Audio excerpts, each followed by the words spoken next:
International level पर बात करें, इस वक्त हर जगह भारत को प्रेफर किया जा रहा है। आपको पता है यूनाइटेड नेशंस में इंटरनेशनल योगा डे भी सेलिब्रेट कर। अगर इंडिया और यूएस के रिलेशन बेहतर होते हैं तो उससे पाकिस्तान को कोई भारी कीमत ना देनी पड़े, ये ना हो कि पाकिस्तान को कोई मुश्किल फैसले करने पड़े। जय हिंद दोस्तों, प्रधानमंत्री मोदी 4 दिवसीय अमेरिका के दौरे पर गए हुए हैं और यह अमेरिकी दौरा भारतीय अर्थव्यवस्था और भारत के निवेश के हिसाब से फिलहाल काफी हद तक एक सफल दौरा रहा है।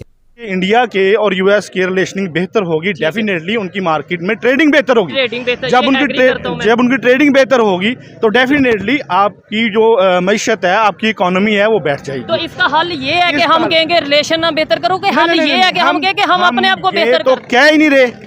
हम तो ये कह ही नहीं रहे कि आप रिलेशन बेहतर ना करें। हम तो, मेरा तो सिर्फ ये पॉइंट ऑफ व्यू है, मैं कह रहा हूँ कि आप अपने आप को, अपने बच्चों को, ये जो अभी हमारा छोटा भाई है, ये स्टूडेंट है, ऐसे ही आपने इनकी गुफ्तगू सुनी? मैं सुनी है, मैं सारी सुन के मैं उसका जवाब देना चाह रहा था कि मतलब ये जो भाई कह रहा है बात, हमें थोड़ा अपग्रेड करना चाहिए एजुकेशनल सिस्टम को।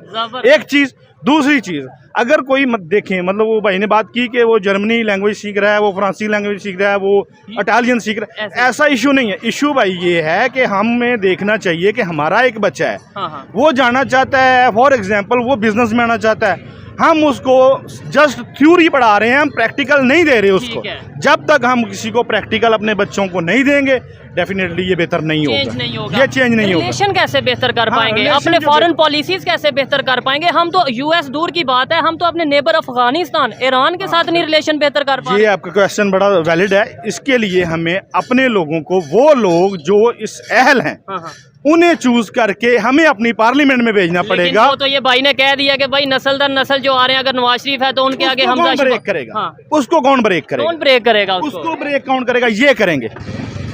अब दरअसल प्रधानमंत्री मोदी का यह अमेरिकी दौरा कई मुख्य बातों को ध्यान में रखकर नियोजित किया गया है। प्रधानमंत्री मोदी का यह अमेरिकी दौरा भारत की अर्थव्यवस्था, डिफेंस, टेक्नोलॉजी, निवेश और जियोपॉलिटिक्स के हिसाब से भारत के लिए बहुत ही ज्यादा फायदेमंद साबित होगा। अमेरिका में होने वाली प्रधानमंत्री मोदी जी की अलग अलग लोगों से मीटिंग, साथ ही साथ वहाँ पर होने वाले कार्यक्रमों की भारत में पहले से ही रूपरेखा बना ली गयी थी और उसी रूपरेखा का पालन करते हुए प्रधानमंत्री मोदी ने अमेरिका जाने के बाद सबसे पहले भारत के निवेश को लेकर टेस्ला कंपनी के सीईओ और मालिक इलॉन मस्क और इसी के साथ साथ कई और बड़े बड़े बिलियनियरों के साथ निवेश को लेकर मीटिंग की और अमेरिका में प्रधानमंत्री मोदी की यह मीटिंग काफी हद तक सफल हुई। इसके बाद कल यानी कि 21 जून को प्रधानमंत्री मोदी ने संयुक्त राष्ट्र महासंघ यानी कि यूनाइटेड नेशन के मुख्यालय में होने वाली योगा दिवस कार्यक्रम में भाग लिया और वहां पर योगा करने के बाद उन्होंने पूज्य बापू महात्मा गांधी जी का सम्मान किया। इसी के साथ साथ कई और बड़े बड़े अर्थशास्त्री, वैज्ञानिक, स्वास्थ्य विशेषज्ञ और नोबेल पुरस्कार विजेताओं से भी प्रधानमंत्री मोदी की मुलाकात हुई और इसके बाद अब प्रधानमंत्री मोदी की मुलाकात अमेरिका के राष्ट्रपति जो बाइडेन से हुई है, जहां पर अमेरिका के राष्ट्रपति जो बाइडेन और उनकी पत्नी ने प्रधानमंत्री मोदी जी का भव्य स्वागत किया है और इसके बाद प्रधानमंत्री मोदी ने अमेरिका के राष्ट्रपति जो बाइडेन को और उनकी पत्नी को उपहार भी दिया है, जिसमें प्रधानमंत्री मोदी ने अमेरिका के राष्ट्रपति जो बाइडेन की पत्नी को 7.5 कैरेट का ग्रीन डायमंड उपहार में दिया है और इसी के साथ साथ अमेरिका के राष्ट्रपति जो बाइडेन को प्रधानमंत्री मोदी ने उपहार में एक बॉक्स दिया है और इस बॉक्स में गणपति बप्पा की मूर्ति रखी है। इसके बाद राष्ट्रपति जो बाइडेन और प्रधानमंत्री मोदी के बीच में व्हाइट हाउस में प्रधानमंत्री मोदी स्पेशल भोजन हुआ, जिसमें प्रधानमंत्री मोदी के लिए स्पेशल खाना बनवाया गया था और स्पेशल पात्रों की व्यवस्था की गई थी। प्रधानमंत्री मोदी और जो बाइडेन के बीच में अब डिफेंस, टेक्नोलॉजी और जियोपॉलिटिक्स के मुद्दे पर बातचीत होगी, जिसमें अगर हम टेक्नोलॉजी के हिसाब से देखें तो आज से कुछ दिनों पहले मैंने आपको एक वीडियो में बताया था कि जो यूएसए है वो भारत को अपने फाइटर जेट की 80% तक टेक्नोलॉजी शेयर करने के लिए तैयार हो चुका है। तो अब इस मुद्दे पर भी बातचीत होगी और हो सकता है कि ये डील भी साइन हो जाए। फिर इसके बाद अगर हम डिफेंस के हिसाब से बात करें तो भारत 2 बिलियन यूएस डॉलर से ज्यादा की अमेरिका की स्पेशल ड्रोन खरीदने जा रहा है, तो इस डिफेंस डील के मुद्दे पर भी बातचीत चलेगी और ये डिफेंस डील भी कंप्लीट हो जाएगी। इसके बाद अगर हम जियोपॉलिटिक्स के हिसाब से बात करें तो जियोपॉलिटिक्स के हिसाब से भी अमेरिका और भारत के बीच में G8 के निर्माण को लेकर बातचीत होगी, क्वाड समिट को लेकर बातचीत होगी, साथ ही साथ G20 मीटिंग को लेकर बातचीत होगी और चाइना और ताइवान के इश्यू को लेकर बातचीत होगी। प्रधानमंत्री मोदी का ये जो अमेरिका दौरा है वो भारत और अमेरिका के लिए बहुत ही ज्यादा फायदेमंद साबित हो रहा है और एक ही देश ऐसा है जिसके लिए इस दौरे की वजह से घाटा लग रहा है और वो देश है चाइना। भारत और अमेरिका जितना ज्यादा एक दूसरे के करीब आएंगे, चाइना को सुरक्षा के हिसाब से, अर्थव्यवस्था के हिसाब से, निवेश के हिसाब से और एक्सपोर्ट के हिसाब से उतना ही ज्यादा खतरा बढ़ता जाएगा। और चाइना का यहाँ पर क्लियर मानना है कि भारत और अमेरिका एक दूसरे के जितने अच्छे दोस्त बनेंगे, चाइना की बर्बादी उतनी ही ज्यादा होती जाएगी, क्योंकि चाइना ये मानता है कि भले ही भारत ने अपनी तरफ से ये क्लियर कह दिया है कि हम नाटो में सम्मिलित नहीं होंगे और नाटो प्लस के मेंबर नहीं बनेंगे, लेकिन इसके बावजूद भी अगर अमेरिका और भारत की जो दोस्ती है वो लगातार बढ़ती जाती है तो अमेरिका को भारत एशिया में जरूर मदद करेगा। और अगर भारत की तरफ से अमेरिका को एशिया में मदद मिलेगी तो ये बात तो पक्की है कि चाइना अपने मंसूबों में कामयाब नहीं हो पाएगा और ये चाइना के लिए एक बहुत ही बड़ा खतरा बन जाएगा।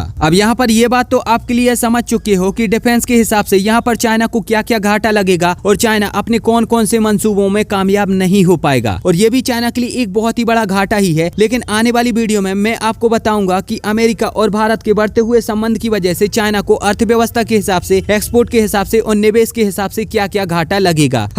और ये कहा जा रहा है कि इसमें आप देखें ना, मोदी साहब के ये जो विजिट है इसमें सारे सेरेमोनियल विजिट इवेंट्स हैं, बड़ा सब्सटेंसिव किस्म का है। और यूएस कांग्रेस को जैसे हमने पहले कहा बात करना, फिर ये अमेरिका और इंडिया के ताल्लुकात को जिसे कहते हैं ना एक डिफाइनिंग रिलेशनशिप होगा 21वीं सदी का, मैं आपको बता दूं, जिसे वो कहते हैं कि वो शेयर्ड कमिटमेंट्स हैं। अगले दिन लिखा हुआ था किसी ने कि जी शेयर्ड कमिटमेंट्स की बात होगी, open and free Indo Pacific की बात होगी, क्योंकि इंडिया अमेरिका की जो सुई अड़ी है ना, ਅਸੀਂ ना सुई अड़ गई खलो गया उत्थे अमेरिका, उत्थे इंडो पैसिफिक किच खलोता है, ठीक है जी।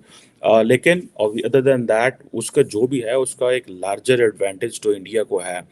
तो जितना भी एक जिसे कहते हैं ना strategic technological partnership including clean energy and all this, so ये जो चीज़ें आप इसको समझ सकते हैं कि ये चीज़ें जो हमें बताती हैं कि क्या चीज़ें जो हैं वो आइंदा आने वाले दिनों में हम उम्मीद कर सकते हैं।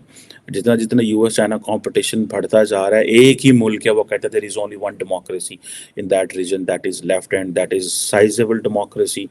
अब देखें ये जब ये जो चीज़ें हैं ये फिर इंडिया को उठा के कहीं ले जाते हैं। आप कभी अगर अमेरिका का आने का सफ़र हो तो आपका जो जहाज़ है उसमें 70% तो इंडियन बैठे होते हैं, ठीक है, इतना ज़्यादा इंडियन अमेरिका आ रहा है। और द रीज़न बिहाइंड इज़ के एक तो सारी बात है, इंडिया की जो मिडिल क्लास है वो बहुत बड़ी है, सर्विस सेक्टर बहुत बड़ा है, उनके लड़के लड़कियां जो काम करते हैं बड़े वाइब्रेंट हैं, उन्होंने पता लग गया कि साड़ी डेस्टिनेशन कितने है, उनको पता है हमने कहाँ जाना है, हमने क्या करना है। और इस वक्त और सारी बात सही भी है, अगर आप देखें फ्रॉम अमेरिकन पर्सपेक्टिव देखें, एक ही मुल्क है उस खिते में that can stand that as a potential and the capability. अगर आप इसको सही जिसे कहते हैं ना एक ऑब्जेक्टिव एनालिसिस करें, अगर आपके इस तरह के। हालांकि आप यहां पर प्रधानमंत्री मोदी के इस दौरे पर क्या कहना चाहते हो, अपना जवाब हमें नीचे कमेंट में जरूर बताएं। और अगर आपको ये वीडियो अच्छी लगी है तो प्लीज इस चैनल को सब्सक्राइब करके बेल आइकन जरूर दबाएं।